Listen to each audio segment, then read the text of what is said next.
The runtime for Jason Momoa's solo DC movie Aquaman has possibly been revealed.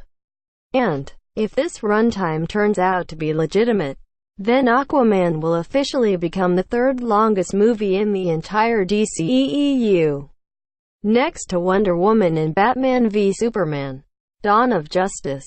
Following a brief cameo in Batman v Superman: Dawn of Justice, as well as a scene-stealing performance in Justice League, Arthur Curry is officially going solo, from director James Wan. Furious 7. The Conjuring. Aquaman centers around the titular hero who is forced to not only confront his reluctance to rule, but his relationship with both the sea and the surface world. The movie will juggle Arthur's origin story, explore Atlantis and the several kingdoms and characters that are part of its domain, and introduce at least 2 prominent villains. So it's no surprise that Aquaman is reportedly the third longest movie in the DCEU.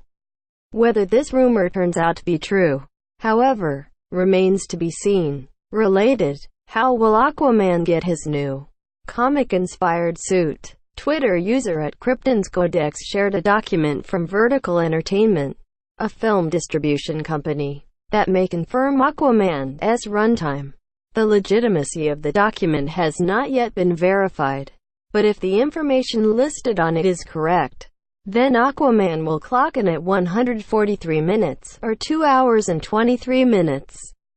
This would make Aquaman just a few minutes shorter than fellow DC origin movie Wonder Woman, which has a runtime of 2 hours and 29 minutes, and Batman v Superman: Dawn of Justice, which has a runtime of 3 hours and 3 minutes, while matching up exactly with Man of Steel, until this runtime is confirmed. Though, it's best to treat it as a rumor for the time being. Though the legitimacy of this runtime has yet to be confirmed, the 2+ hours would certainly fit with the normal runtimes of other movies in the DCEU. Along with Justice League, every film in the DCEU has a runtime of either 2 or 2+ hours. Seeing as Aquaman is jam-packed with its fair share of heroes, villains, and various other civilians in between, the runtime may be warranted in order to lend enough focused integral subplots and supporting characters, DC or otherwise. It's nothing new for superhero adaptations to run on the lengthier side. Remember, the Dark Knight trilogy got longer and longer with each entry. That said, there's a fine line between leaving room for the material and keeping the audience entertained. Wan's track record has been fairly successful, whether he's delving into horror or action, so audiences should rest assured that they're in good hands. That said, one of the biggest complaints surrounding The Conjuring 2 was its runtime.